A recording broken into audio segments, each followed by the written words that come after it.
আসসালামু আলাইকুম নমস্কাৰ মই শাহিদ স্বাগতম জনাইছোঁ মোৰ চেনেললৈ। অসম চৰকাৰে প্ৰজ্ঞান ভাৰতী আঁচনিৰ অধীনত এইবাৰ হায়াৰ ছেকেণ্ডাৰীত প্ৰথম বিভাগত পাছ কৰা ছাত্ৰীসকলক এখন স্কুটি প্ৰদান কৰাৰ সিদ্ধান্ত লৈছে আৰু এই স্কুটি লাভ কৰিবলৈ ছাত্ৰীসকলে অনলাইনত আবেদন কৰিব লাগিব আৰু অনলাইনত আবেদন কৰিবলৈ ইতিমধ্যে অসম চৰকাৰে এখন পৰ্টেল মুকলি কৰি দিছে আৰু মই এইটো ভিডিঅ'ত আপোনালোকক দেখুৱাম সেইখন পৰ্টেলত গৈ কেনেদৰে এই স্কুটিৰ কাৰণে অনলাইনত এপ্লাই কৰিব আৰু যদি আপোনাৰ ঘৰৰ কোনোবাই স্কুটি পাব নাইবা এইবাৰ হায়াৰ ছেকেণ্ডাৰীত প্ৰথম বিভাগত উত্তীৰ্ণ হৈছে তেতিয়াহ'লে আপুনি ভিডিঅ'টো চাওক আৰু যদি আপোনাৰ ঘৰৰ ওচৰৰ কোনোবা বান্ধৱীয়ে এইবাৰ স্কুটি পাব তেতিয়াহ'লে তাইলৈ ভিডিঅ'টো শ্বেয়াৰ কৰি দিয়ক যাতে সকলোৱে নিজে নিজে মোবাইলত এপ্লাই কৰি ল'ব পাৰে। গতিকে যদি আপুনি মোৰ চেনেললৈ নতুন আহিছে তেতিয়াহ'লে চেনেলটো অনুগ্ৰহ কৰি ছাবস্ক্ৰাইব কৰি দিয়ক আৰু ওচৰত থকা বেল আইকনটো প্ৰেছ কৰি অল অপশ্যনত ক্লিক কৰি দিয়ক যাতে মই আগলৈ ভিডিঅ' আপলোড কৰাৰ লগে লগে আপুনি ন'টিফিকেশ্যন পাই যায় আৰু সৰ্বপ্ৰথমে মোৰ ভিডিঅ' চাব পাৰে। এতিয়া হওক আজিৰ ভিডিঅ'টো আৰম্ভ কৰোঁ।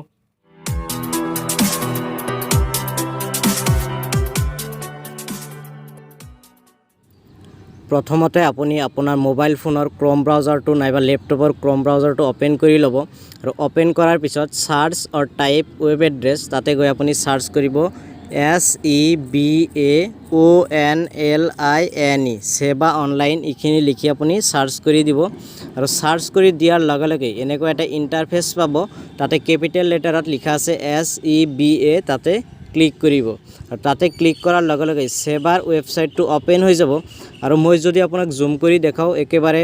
তলত বাওঁফালে ৰঙা ৰঙা আখৰেৰে কুইক লিংক কেইটামান দিয়া আছে তাতে দ্বিতীয় লাইনত লিখা আছে চয়েস অফ স্কুটি আপুনি তাতে ক্লিক কৰিব আৰু ক্লিক কৰিলেই তাৰপিছত প্ৰজ্ঞান ভাৰতীৰ ৱেবছাইটটো অপেন হৈ যাব আৰু ওপৰত লিখা আছে যে 60% বা তাৰ এবভ পালে এইটো স্কিম দিয়া হ'ব আৰু তাৰ তলত লিখা আছে ইনষ্ট্ৰাকশ্যন টু দ্য এপ্লিকেণ্টছ তাতে কেইটামান ষ্টেপ দিয়া আছে। প্ৰথমতে আপুনি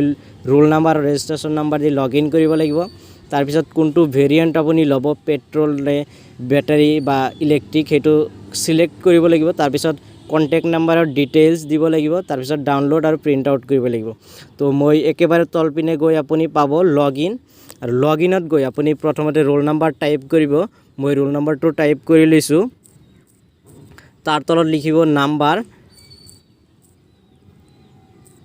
তাৰ তলত আছে registration number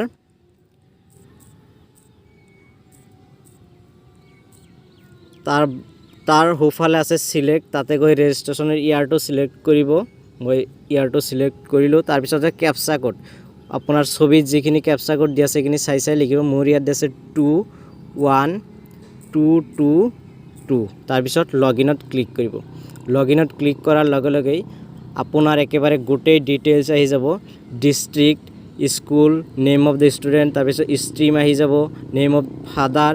roll number registration number তাৰপিছত কোনটো ছেশ্যনত এই গোটেইখিনি আহি যাব। আহি যোৱাৰ পিছত তাৰপিছত পাব চিলেক্ট স্কুটি ভেৰিয়েণ্ট তাতে গৈ ক্লিক কৰি আপুনি যিটো স্কুটি ল'ব মই মোৰ ফ্ৰেণ্ডৰ কাৰণে এপ্লাই কৰিম তো পেট্ৰলৰ স্কুটি ল'ব পেট্ৰল চিলেক্ট কৰি দিলোঁ। তাৰপিছত আছে এড্ৰেছ লাইন 1 তাতে আপুনি আপোনাৰ যিটো পুলিচ ষ্টেচন তাৰ নামটো লিখি দিব। মই পুলিচ ষ্টেচনৰ নামটো লিখি দিলোঁ। দিয়াৰ পিছত তাৰপিছত আছে মোবাইল নাম্বাৰটো আপুনি অট'মেটিক এটা আহি যাব আৰু সেইটোৱে যদি ৰাখিব বিচাৰে তেতিয়াহ'লে একো কৰিব নালাগে মই চেঞ্জ কৰি দিম।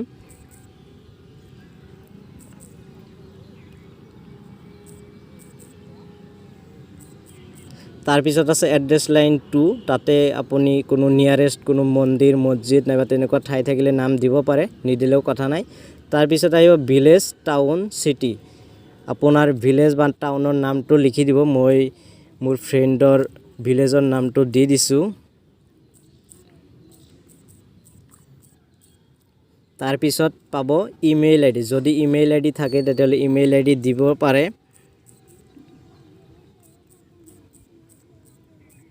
মই ইমেইল আইডিটো দি আছোঁ।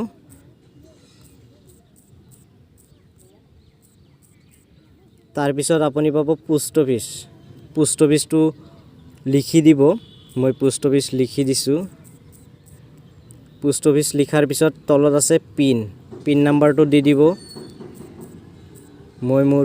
ফ্ৰেণ্ডৰ পিন নাম্বাৰটো দি দিলোঁ। তাৰপিছত ডিষ্ট্ৰিক্ট যিটো ডিষ্ট্ৰিক্টৰ হয় সেইটো ডিষ্ট্ৰিক্টৰ নাম দিব। এইটো আছিলে বৰপেটাৰ চ' মই বৰপেটা লিখি দিম। বৰপেটা লিখি দিলোঁ তাৰপিছতে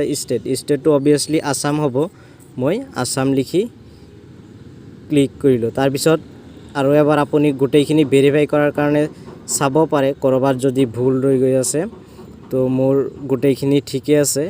গতিকে মই সাবমিটত ক্লিক কৰি দিলোঁ আৰু সাবমিটত ক্লিক কৰাৰ পিছত আপোনাক সুধিছে যে আপুনি শিওৰ নেকি যে এইখিনি শুদ্ধ আছে আৰু যদি ওকে কৰি দিয়ে আৰু আপুনি দুনাই এপ্লাই কৰিব নোৱাৰে মোৰ যেহেতু গোটেইখিনি ঠিকে আছে মই ওকে কৰি দিলোঁ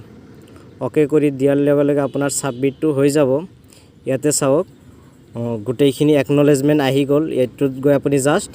এই হোম আৰু প্ৰিন্ট তাতে গৈ প্ৰিন্টত ক্লিক কৰিব